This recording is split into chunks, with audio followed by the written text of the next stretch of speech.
Good morning, Cruise by Mandy. I'm going to do a few tips of what to take ashore with you when you are going ashore. You don't just hop off the ship and go wild out there. There are certain things that we do want to take with us ashore that are required to get back on board the ship. So I'm going to flip this around and take a peek. Today I'm going ashore in Juneau, Alaska. There are other ships in port. There's going to be over 10,000 passengers in port here today. It's the last week of July. You see the tram going up there for Mount Roberts. So some things I will be taking ashore with me today. First of all, my room key. I always carry my room key in a lanyard. Take a clear plastic pouch, and this room key is going to show how I can get back on and off the ship. It is front back, and they verify your name. The next thing is my driver's license. Now, do I have to take the entire wallet? No, I can take the driver's license out and slip it into that clear plastic pouch. Now, I do need a credit card to purchase things ashore because the room key on the cruise ship does not work in the ports of call. Now, it will work on certain places, such as Perfect Day at Coco Cay or some of the cruise line's private islands. But some of the private islands, it will not work, such as Harvest Key in Belize. So you do need some sort of money, credit card or cash. As always, be a savvy, safe traveler and don't carry more than you know you need. But you are required to have your photo ID if you're age 16 or above, and everybody, regardless of age, must have that room key to ding off and ding back on the ship. So that is why you'll see me carry my lanyard with my room key in a clear plastic pouch, and I will put my driver's license on the back side so I can just wear this, stuck it down in my shirt or whatever. The other thing is your port shopping map. Now, a lot of times it's like, why take that? Well, one of the most important things is it will give you some basic information usually, but on the back, in case of emergency. So in case of emergency, it tells you where you contact. This would also be in the case of you missed the ship, because 30 minutes before the ship leaves, you are due back on board, and if you do not show up on board at about 15 minutes until, when they're still calling your name repeatedly, they are now going to your room and cleaning out your safe.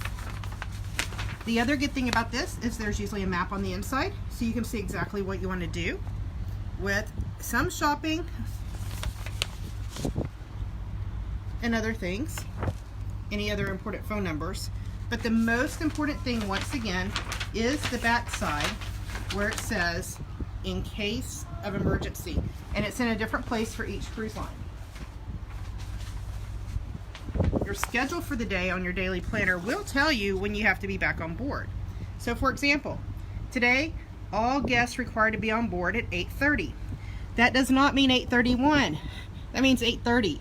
So if you did not learn how to tell time, you could get left, and it's up to you to get to the next port of call, which sucks. That's the only way to put it. That would be crap. So do not miss the ship. I have not had a passenger yet miss a ship in 7 years. Do not be my first.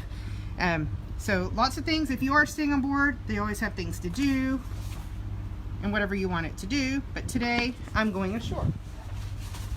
The last thing, I will be carrying a small backpack, my normal travel backpack. Inside the backpack, carry my umbrella because we don't know if it'll rain, and my raincoat. I'm not a good weather predictor person, not a meteorologist for sure. I was only a high school math teacher. I know weather's based on math, and that's all I can tell you about it. But there's clouds, and if you pack a raincoat, most likely it's not going to rain. It's kind of like washing your car. If you wash your car, it's going to rain. So I just go with that. I'm going to take that umbrella and raincoats and have those with me. So once again, just a recap of what you would have. You want to have your emergency information, any essential gear or medications or cameras or backup chargers that you might want to have, your photo ID, and your room key. That's it. If you want to bring extra things, such as maybe your charger, you can have that as well. Don't forget any glasses you might need. And your binoculars. You know what? I'm going to toss those out here right now. So, most important thing, don't lose the kids. Spouse kind of gets upset if you lose the kids in port.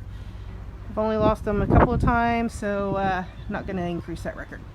Cruise by Mandy, tips for packing to go ashore. Do not miss the ship. Oh, last thing, one more thing. Always make sure you are on ship time. Sometimes local time can be different from ship time. Therefore, if you set the timer on your phone, you know you've got to be back ashore in 12 hours or 8 hours or whatever it is, be back on the ship in that many hours. Set your timer on your phone as a backup in addition to an alarm, or wear a wristwatch. So most important thing is do not miss the ship. You will be in a world of hurt, a lot of financial hurt. You will watch the ship pull away. They have harbor pilots that have to stick to a schedule, and they will not hold the ship to wait for you. Will not. So you can't jump ashore. You can't do one of those cool, crazy Hollywood movies. Got to be on time. Take your stuff. Don't be late. Cruise by Mandy, signing off.